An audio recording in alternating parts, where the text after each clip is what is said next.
yang dia namai Ukop. Pada suatu hari saat Purana berada di ladang, ia merasa haus dan lapar.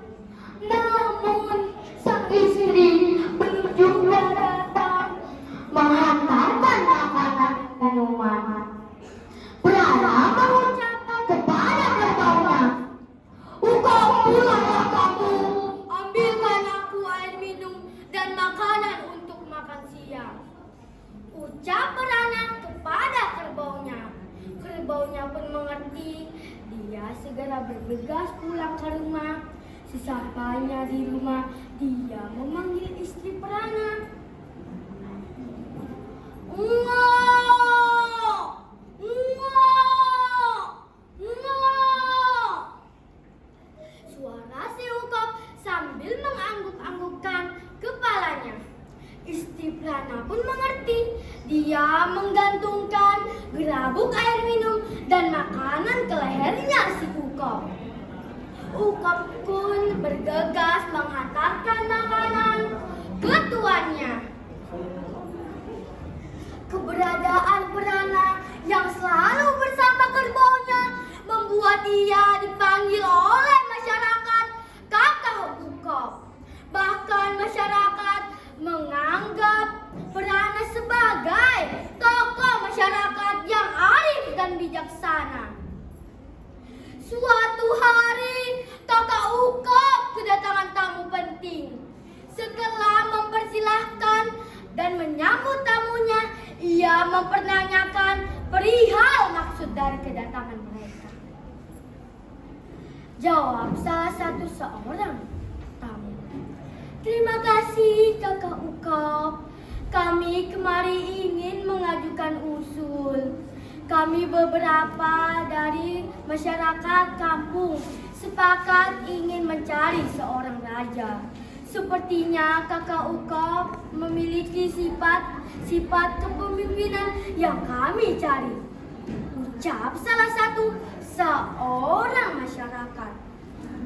Kakak Ukop pun memikirkan jawaban yang tepat dan termenung sekejap. Dan Kakak Ukop menjawab, "Aku bukan menolak saran kalian, tetapi aku bukan seorang raja dan keturunan seorang raja. Jadi tidak pantas aku menerima saran kalian. Kami sangat mengerti bagaimana jika Kakak Ukop menjadi punggawa kami." Mendengar jawaban tamunya, Kakak Ukop tidak dapat lagi menolak saran tamunya. Ia pun menjadi punggawa mereka dengan nama Termindong Doyong. Tetapi masyarakat Padang Betiti tetap menginginkan seorang raja. Akhirnya mereka mengadakan pertemuan di rumah Kakak Ukop.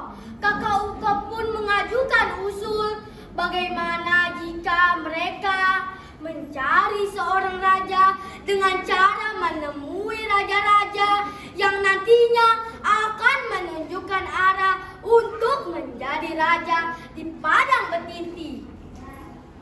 Masyarakat pun dengan beberapa ketua berlayar dan mencari seorang raja untuk raja di Padang Betiti. Mereka berlayar selama setahun lamanya. Namun, jawaban raja tersebut selalu sama. Jawabannya adalah, "Kalian kembali saja karena raja tersebut ada di daerah kalian sendiri." Itu jawabannya raja-raja tersebut. Jadi, beberapa ketua memutuskan untuk pulang dengan tidak membawa seorang raja pun. Suatu hari, Itak Ukop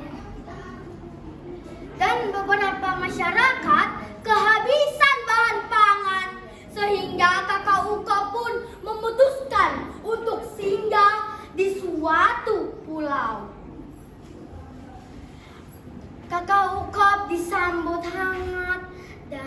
disambut baik oleh penduduk pulau tersebut. Tetapi sebelum kakak Uko pulang, salah satu kepala suku pulau tersebut mengatakan, "Baiknya kita mengadu kekuatan dengan tidak peduli hasilnya menang atau kalah," ucap kepala suku tersebut. Mendengar itu kakak Ukop menerima, tapi sayang sekali kakak Ukop dan masyarakatnya dikalahkan dan harus menjadi masyarakat di pulau tersebut.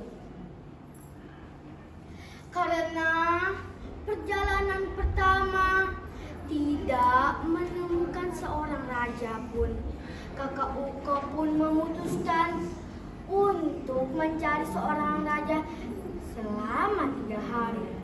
Namun setiap perjalanan mereka, tiba-tiba kipas jong mereka berhenti dan tersangkut oleh sebuah bambu. Dan kakak Ukop memutuskan kepada jurumudi tersebut untuk membalik arah pulang dan membawa bambu tersebut. Suatu hari pada saat musim dingin, kakak Ukop kehabisan kayu bakar. Ia memerintahkan kepada kakak Ukop untuk mencari kayu bakar di hutan. Namun sekian lama pencariannya, ia tidak menemukan sebatang kayu bakar pun. Tetapi ia teringat pernah memberikan bambu kepada istrinya. Ia pun pulang dengan membelah bambu menjadi 8 bagian.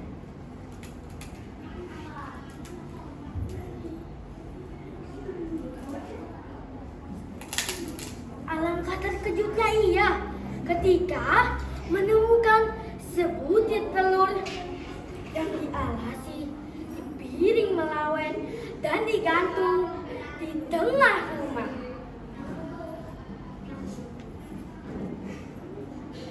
Pada suatu hari, kakak Ukop mendengar suara bayi menangis seperti "Oe, oe, oe". Suara bayi tersebut entah dari mana asalnya. Kakak Ukop dan Itak Ukop mencari asal suara bayi tersebut. Itak Ukop mengatakan, "Kakak, coba kau turunkan piring melawan beserta telur tersebut. Siapa tahu suara tersebut berasal dari sana." Ia pun menurunkan.